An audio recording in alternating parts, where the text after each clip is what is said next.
Assalamu alaikum wa rahmatullahi wa barakatuh. Alamlarda jaratuvchi Alloh taolaga cheksiz chaqsiz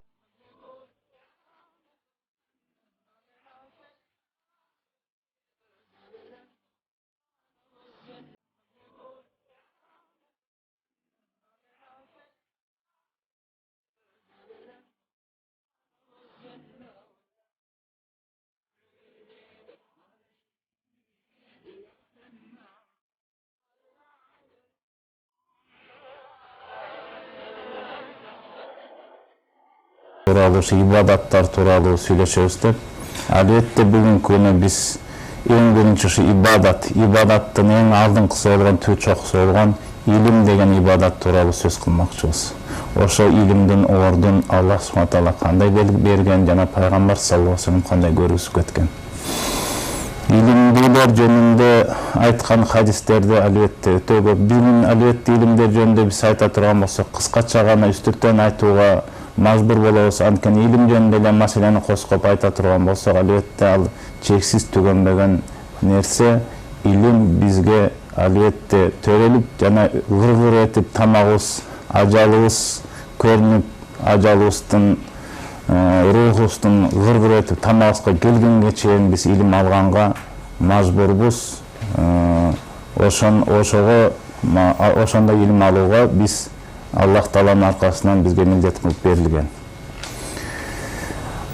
Деге эле албетте пайгамбар саллаллаху алейхи вассалам илимдүүлөрдү айтып отуруп, албетте асмандагы жылдыз, албетте илимдүү жылдыздардын арасындагы ал жаркырап турган толук ачык ай жана башка көп хадистерди көп айтып кеткен. Жана пайгамбарыбыз Мухаммад саллаллаху алейхи вассалам кимде ким илим алып аттанып жолго чыкса, анын жолун Аллах субхана таала өзү ачып коет, ишин оңоп коет деп айтып кеткен хадистери да бар. Жана көп хадистерде кимде ким илим алам деп чыгып, илим алуучу жерге, мечитке болобу, кайерге болсо аттанса, жөө басса, ага бардык периштелер канаттарын жасып, буттун алдына жасып, отурган жерине өздөрүнүн канаттарын шунчалык бардык аракет кылып жасып, ал биринчи асманга чейин курчап калышат дегенде хадис келет. Жана хадисинде Канча биз истигфар, өзүбүз Аллах таалам кечирсе экен, биздин жүрөгүбүздү тазаласа экен, ушу күнөөбүздөн айрылса экен деп канча деген түркүн амалдарды кылабыз. Ошонун ичинен намаз окуйбуз, орозо кармайбыз, мына жакында орозо келатат. Мына ошол канча садака беребиз, баардык ушу күнөөбүздү Аллах таалам кечирсин экен, бизди жалгаса экен. Аллах албетте күнөөбүздү кечире турган болсо, жалгаган ошол, ийгиликке жеткенибиз ошол. Ал эми илим алуучулар да, илим талап кылуучу жана илим берүүчүлөргө баардык жан жаныбарлар, бул асмандагы жана жердегини айтып кеткен пайгамбар саллаллаху алейхи жана эң чоң болгон киттемден баштап кумурскаларга чейин, уясында жаткан кумурскаларга чейин баардыгы истигфар, Аллахтан кечирим сурап истигфар кылып турат деп айтып кеткен.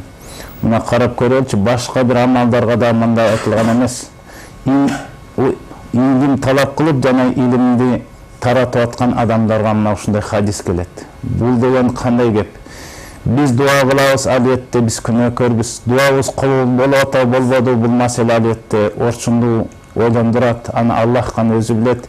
Албетте жан жаныбарлар, алар күнөө кылбайт, күнөөдөн арылган маклуктар болуп эсептелинет. Ошол киттен баштап анын ортосундагы биз жан жаныбарларды айтып кете турган болсок, арстан, жолборс, эмне-элекет, кумурскага чейин бардык жан жаныбарлар бизге истигфар айтып турса, албетте алардын күнөөсү жок болгондуктан Аллах албетте алардын дуасын кабыл кылат. Мына илимди талап кылган жана илимди таратып аткандардын ордунда ушул жерден белгилеп кетсек болот. Аллах субхана таала Курандын Бакара сүрөсүнүн 197-аятында айтат: Силер, о инсандар, акыретке, бул дүйнөгө сынауга келдиңер, эми бул ушул убакта өлөрүңөрчү, силер о дүйнөгө акыретке азык топтогула дейт. Албетте ал азыктын эң жакшысы бул таквачылык дейт. Ушунун тафсиринде көп алымдар айтат, бул таквачылык деген ичинде илим эң биринчи турат. Албетте биз таква болобуз дейт турган болсок, таквачылык кылабыз дейт турган болсок, илимибиз жок болсо кантип биз таква кылабыз? Бирөөдү эле сөгүнбөй эле селде тагын эле сакалын өстүрүп отурса, ошол таква экен деп ойлоп кетишибиз мүмкүн. Жок, таквачылыктын албетте ал селде жана олтуруп эле кийип, чапан кийип, ана сакалын өстүрүп эле мечиттен чыкпай отурса эле таква деп эсептеш албетте адан алыс болушубуз керек. Таквачылык көп нерсени камтыйт. Бул толук ислам, бул толук шарият. Толук Аллахтын буйругунан алыс аткаруу жана тыйган нерсесинен тыйылуу жана таквачылыкта чоң маселе бар, чоң илим, бул толук шариятты билүү деген маселе турат. Андыктан эң жакшы азык албетте бул таквачылык жана илим. Илимди биз азык кылып алып кетишибиз керек. Илим биз менен кошо кетет. Ал тууралуу да хадисте айтып кетербиз. Эми биз илимди бүгүнкү күнү сурайбызбы, кызыгабызбы, кызыкпайбыз деген маселени кое турган болсок, кимдир бирөө мен илимим бар деп деле олтургандыр, намазды үйрөнүп алып же орозону кармаганга илим бар, чекесин билип калдым деши мүмкүн. Жок. Биз али илимди өлгөнчө, бул исламда болгон илимди, Аллах таалам бизге берген илимдин бул чынчык океандан суу чынчыгандай гана биле албайбыз керек болсо. Илим өтө чексиз. Бүгүнкү күнү көп байкайбыз. Көп жерге барып отурганда аны биз эмнеден да байкасак болот. Элдин берген кылган мамилеси, берген суроолору, бул кызыгабы, кызыкпайбы деген мамилени ошол жерден да байкасак болот. Эч бир суроо да беришпейт, суроо бергенде да билишпейт. Олтурсаң маселени политика жөнүндө сүйлөп баштайт, же бир башка бир өздөрүнүн проблемасын айтып баштаганын байкайбыз. Ошол эле учурда телевизору бузулду, холодильнигибиз бузулду. Бүгүнкү күнүнө узуп келаткан учурда холодильник бузулса, албетте биз аны көтөрүп алып, ошо холодильникти билген адамга көтөрүп жөнөйбүз, же болбосо чуркап барып, ал билген адамды ээрчитип келип холодильникти оңдотобуз, машинебизди оңдотобуз. Ошол эле учурда там сала турган болсок, анын фундаментин кантип куруштан баштап, кирпичти кантип коюш, чардакты кантип жабышка чейин илимдүүлөрүн билгендерден сурап далбастайбыз. Ошонун үстүндө далбас менен аркасынан ошолорду билген, ошолордун илимдүүлөрүнүн аркасынан чуркап жүрүп өтүп кетебиз. Ошол учурда бизге акыретке Аллах тааланын алдына барганда бош акыретке керектүү нерселер эмне бар болду экен, эмне менен алсак, бүгүнкү күнү илимге эмне талап, кандай нерселерди биле алсак деген маселени өзүбүздүн бүгүнкү күнү рухубуз ачык болуп турса дагы ага талап кылбаганыбыз, илимсиздигибиз, жахилдигибиз, шайтанга казылып калганыбыз мына ушул жерден байкалып турат. Урматтуу мусулман бир туугандар, бул илим жөнүндө албетте айтса чоң окуя, бир гана биз имам Ахмадтын бир айтып кеткен бир маселесин айтып кетким келет. Имам Ахмад мынтип айтат: бул илим алуу, шариат жөнүндө, ислам жөнүндө, Куран жөнүндө, Аллах жөнүндө илим алуу күнүгө эле биздин 3 сыйра 3 жолу тамактануудан да артык деп айтып кеткен. Бул ал убактагы 3 жолу тамактанууду айтып кеткен окшойт. Биздин учурубуздагы 7 жолу тамактанууга туура келет десе туура болмок. Албетте имам Ахмад билген эмес, биздин убагыбыз келгенде биз бүгүнкү күнү 7 сыйра тамактанып атабыз. Адак ас болуп, ток болуп турсак да өтүп баратып, холодильникти ачып барып оозубузга албетте бирдекени сала коебуз, ток болуп турсак дагы. Рухубуз андан бешбетер ачка болот деген. Андан бешбетер илим алууга, рухубузга тамак берүүгө андан бешбетер ал бүгүн мажбурбуз деп мындай рухубуздун ачык болгону ушундай салыштырып кетип атат. Эң сонун салыштырма бул. Албетте биз бир күн эмес, 2 күн, 3 күн тамактанбай коелу, албетте биздин денебиз өлөт. Ал эми рухубузга кандай тамак берип атабыз? Бир күндө, 2 күндө, 3 күндө, бир жумада бир жолу тамак берип атабыз, бул деген ой туулуш керек. Албетте ушул жагынан карап көрсөк, биз илим талап кылуучулардын арасына да кирбей калабыз. Албетте бул кайгылуу маселе. Бизге бүгүн албетте биз ордубузду билгенден кийин, Аллах Таалам ибадат үчүн жараткандан, ал ибадатты кандай кылыш керек экенин дагы бул илимдин үстүндө турат. Албетте бул изилденүү. Биз бүгүн илимди, маалыматты, илимди деп деле бир маалыматты телевизордон, каердан болбосун интернеттен, газеталардан алып калдык. Аны дагы биз байкабайбыз, бул Куранда капырлардан, фасихтерден, Кудайга иман келтирбегендерден кабар келсе ал кабыл болбойт дейт. Риваят капырлардыкы кабыл алынбайт дейт. Ошол учурда биз маалыматтардын баардыгын телевизордон алып, ошол маалымат бизге керек экен деп жүрөгүбүзгө орноткону бул капырлардын маалыматы болуп калды бүгүнкү күнү. Бүгүнкү күнү биздин балдарыбызды өзүбүздү тарбиялаган эмне болуп калды? Газета, журнал, бул капырлардын газета журналдарын айтып кетип атам мен. Жана телевизор, интернет, мына ушул Google деген шейхтер биздин балдарыбызга илим берип калган бүгүнкү күнү албетте капалуу бул. Бул маселеде бүгүнкү күнү тарбия берип аткан биздин телевизор ана маселелерди жок кылып коюш, көрүшпөй коюш да турбайт. Ошол учурда биз бүгүнкү күнү шариатта кандай тарбия алып, кандай илим беришибиз керек маселени коюп туруп ошол үстүндө иштешибиз керек. Бирөө жарымга бир даватты угуп калалы, бирөө да эле телевизор туура эмес маалымат берип аткан экен деп келип эле үйүнө келип телевизорун талкалап же ыргытып телевизорду көрүшпөй койгондорун байкайбыз. Албетте бул туура эмес. Албетте бул туура эмес. Абу Дарданын бир айткан нерсе бар.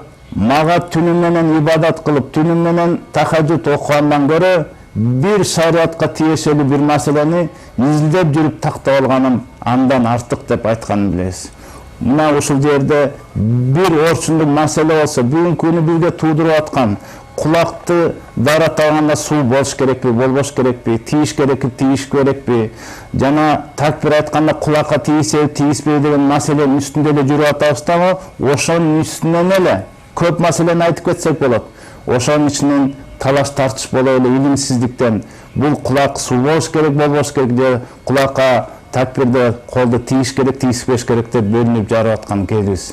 Ошол учурда ушул маселеде эки маселеде кайсынысы тагыраак болду экен, кайсынысы пайгамбарыбыздан келди экен, кайсынысы сахих экен, кайсынысы туурараак экен деген маселенин үстүнөн эч убакта иштебейбиз. Ошол эле сыйынып жүргөн адамдардын, ибадат кылып жүргөн адамдардын арасында ушунчалык чындыкты издегенге талап кылбагандарды да байкайбыз.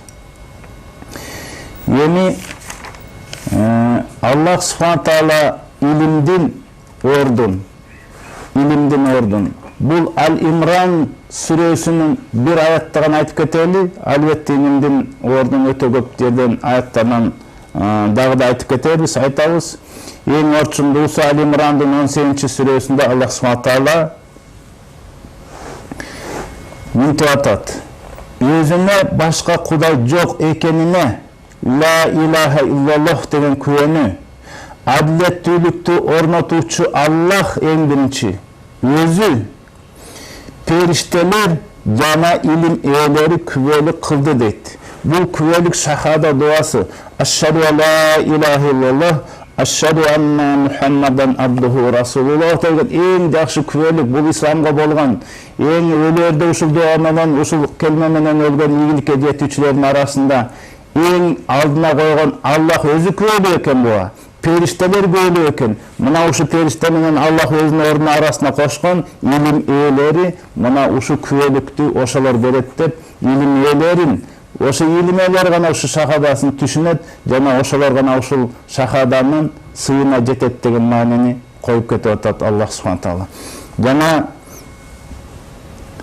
пайгамбарыбыз өзүнүн келиши менен исламды, Куранды бизге жеткиришибиз менен бул жахилдикти, надандыкты, илимсиздикти, караңкылыкты жоюп, пайгамбарыбыз саллаллаху алейхи вассалам Куран, нурду, ачык, жакшы ислам деген жакшы, ачык, айкын илим, бул аалам менен исламды далбештирсе чоң ийгиликти бизге жеткирди.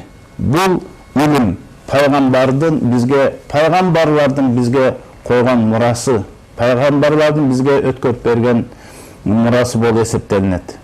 Андыктан пайгамбарларга Аллах субхана таала айтып атат.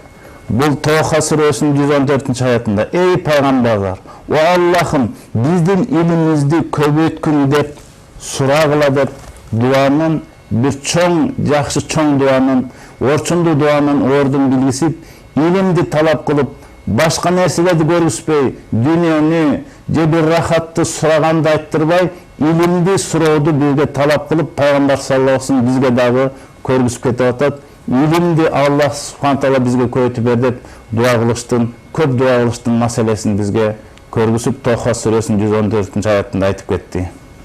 Жана Аллах субхана таала биз Кудайдан коркосуңбу деген кыргызда жакшы сөз бар.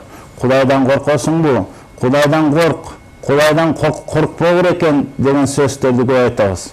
Ошол учурда Аллах субхана таала ушу Фатир сүрөсү 35 сүрөнүн 28 аятында ким коркот ошо Кудайдан?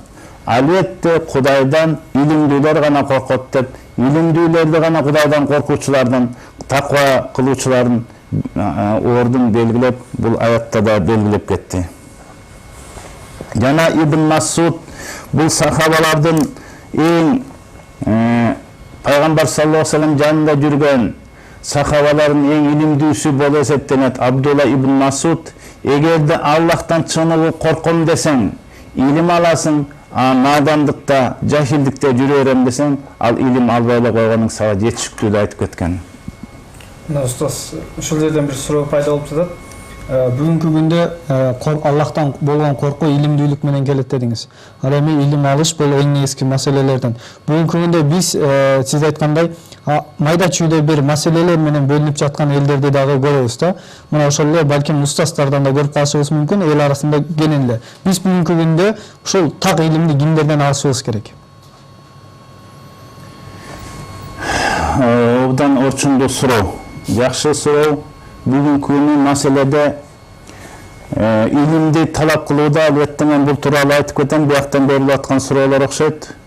Албетте мен кыскача гана буга кайрылам, буга дагы кийин маселелерде илимди кантип талап кылабыз деген өзүмдүн подтема деп котошодо айтып кетермин. Албетте илим, эң биринчи илим эмне? Бул Куран жана пайгамбарыбыздан келген хадистер. Ошон үчүн алымдардын бардыгы айткан, илим жок дегенде бир сахабиден келсе мына ошол илим деп кеткен. Андыктан биз ар дайым мына китепте окуп атабыз, бирөөдүн даватында угуп атабыз, сүйлөгөнүн угуп атабыз. Ошол учурда ал адам мынандай хадистерге жана Курандагы аяттарга такап сүйлөсө мына ошол илим деп эсептейбиз. Ошол учурда ушунчалык жомокторду айтып берет. Жомокторду айтканда шилекей аккандар бар.